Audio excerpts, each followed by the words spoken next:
You're talking about Jaden? Yes. Yeah, I think just the comfort level. He's not in for any surprises. He knows exactly what he's getting into each and every day.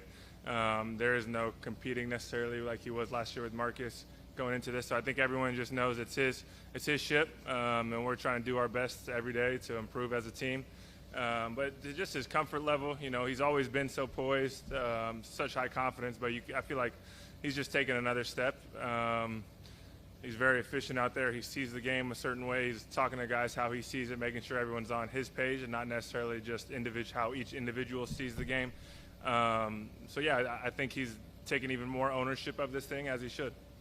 Are there some of the even plays out here so far that you've seen, is it a little bit quicker? Is it a little bit crisper? What is the difference? How does that translate to some of these plays?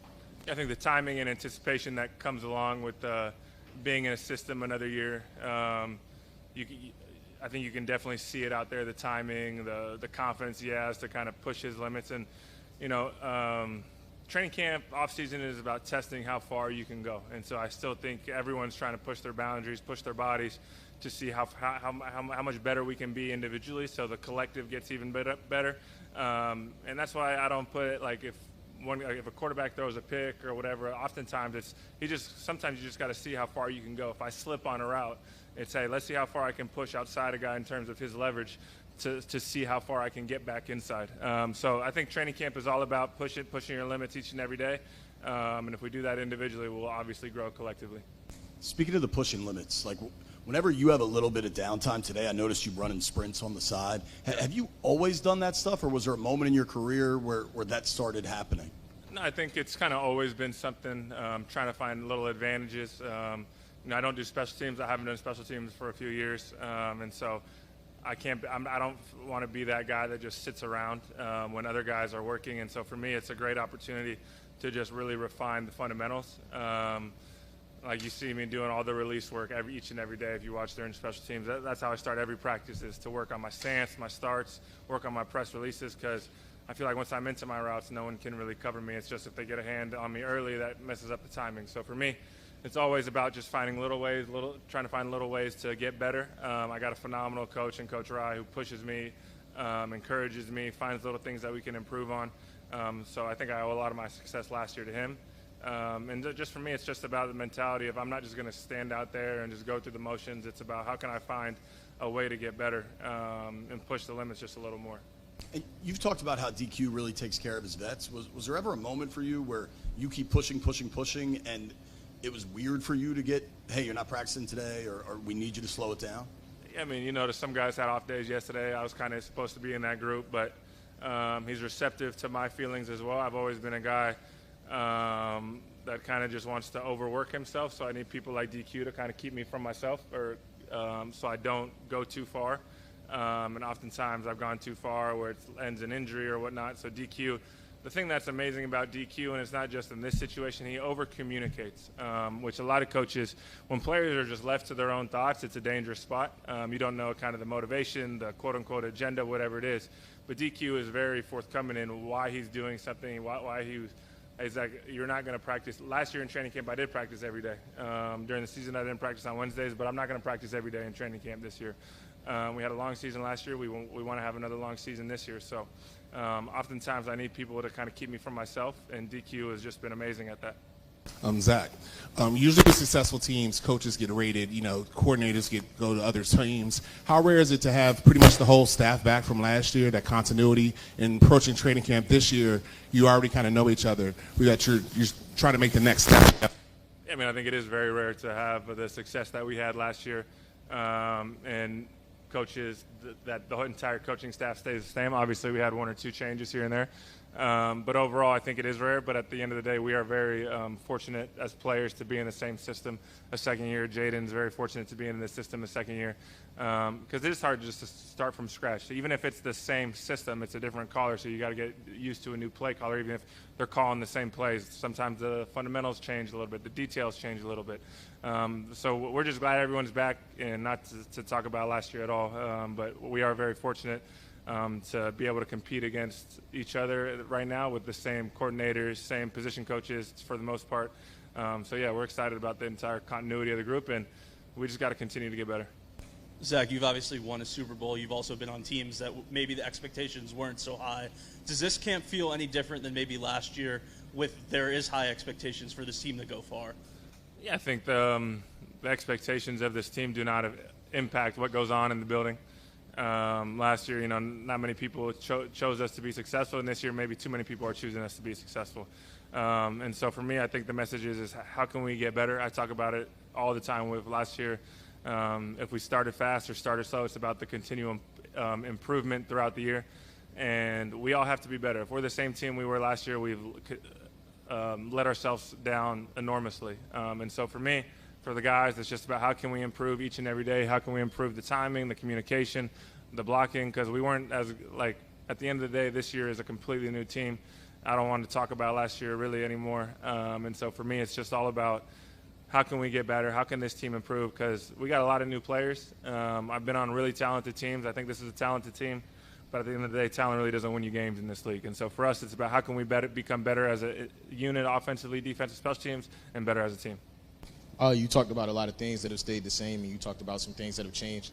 Being able to add players like Debo and Michael Gallup to the skill room, how do you think that helps the skill room but also helps Jaden in year two? I think if you look at our skill group, it's a very diverse skill set between players. I don't think there's just a bunch of guys that have similar traits, similar skills. So I think when you're able to have a bunch of varied talent levels, varied skill sets, it really allows the coordinators to kind of open up the playbook. A guy like Debo, you can really do whatever you want with him as a chess piece. So I think he's going to be a huge piece of our offense. Really excited to see him going, especially when you get the pads on, because I know you can feel his physicality without pads on, but I know he's going to take it to another level when we get the ball in his hands in the games or preseason games or practice. And Michael Gallup has been impressive, man. For a guy that missed last year to be able to come in, show his athleticism, really humble guy. Really love coming to work with him. And really the whole group, really humble, just want to work. Noah Brown, phenomenal player. So, yeah, we're excited about that room. Is that kind of on the same lines of continuity? When you go from year one to year two in an offense, maybe under a Cliff Kingsbury offense specifically, are you able to kind of expand plays and concepts, or is it more about fine-tuning what you do well? Yeah, it's a little bit of both, honestly. Obviously, going into last year, everyone was learning the system, so it was very vanilla. Now you really want to take the next step in terms of improving the details. We're not starting on first base per se. We're starting maybe on second base in terms of the details and guys knowing the plays. So really it's just fine-tuning things, but also you can't be the same. We can't just roll out with the playbook week one and expect things to happen. There's got to be new plays. There's got to be a little evolution in the playbook. So I would say it's a combination of both. Hey, Zach, with Cliff, he's in the off seasons. He's who knows where he is necessarily in the world, but I'm sure he's always thinking about the playbook. Does he ever just kind of reach out to you randomly, text you something like, hey, I was thinking about this. What do you think about that? Do you do that to him? Yeah, I mean, I think it goes both ways. Cliff is very respectful of people's time in the building and out of the building. So we talk a lot about soccer, honestly, outside the building. But I'm texting him ideas. He's texting me thoughts. But a lot of our conversations, and the thing that's special about Cliff is he truly cares about the person. So a lot of our conversation is, how's the family doing? I text him, where are you at right now in the world? Just things like that. But ultimately, I don't think people realize how much of a grinder Cliff is. He kind of gives this persona of the cool guy who wears the hat. He's always in the all black. But in reality, the guy's here at 3 a.m. every day. He's always the first one in the building. And he's always just grinding film. And so for me, I think he gets this persona of kind of this laissez-faire attitude, when in reality, it couldn't be further from the truth. That cool guy, you never know where he is. You're a family guy. Obviously, you've got kids and all that. Is it part of what this is all about? Like, you have guys who are in different stages of life, different how they're going about, and then when they come here, it's kind of find a way to work all together? Yeah, I mean, I think that's the best part about football. A lot of these guys I would never have had the opportunity to meet, and really throughout my career. You're not going to remember individuals' games, but you're going to remember the teammates that you have each and every day, each and every year, the bonds that you have, the stories that you have. And so we got an amazing group of guys that really love the process, that love coming to work every day. And so for me, it's been so fun just to really get to know the guys. And that's why I'm here in the offseason. It's not like I'm a guy that just wants to show up in training camp at this stage in my career. Part of the best part about this business, and honestly probably the best part, is meeting your new teammates and working together and grinding through adversity.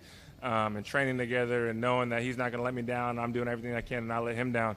And so for me, it's really about just enjoying the time together with the guys, getting better, and doing everything we can to be the best version of ourselves this year. Hey, Zach, I came in here a little late. You talked about meeting your new teammates. What have you seen in the early stages on the offensive side of the ball from this unit? Yeah, I think we got a group that really loves being together, guys that are trying to do everything they can to get better, and a bunch of guys that have a really diverse skill set in the skill room, a bunch of guys that are at different phases of their career, different talents in terms of how coaches can use each of us. So right now, training camp is all about earning trust. Nothing is given in this league, and you can't come in here, I'm talking about myself, that coaches are just going to draw things up for me on third down in the red zone, and I'm going to pencil me in for X amount of targets and catches. Everything is earned each and every day in this league, and that's the best part about this league is you can't just come in here expecting anything. You got to come in every day and grind and earn your reps, earn your plays that you're going to be on the field. And if you don't, you're just not going to play in this league. And so for me, that's what training camp is for, is earning the trust of my coaches and my teammates to go out there and execute when they need me to and get better with Jaden.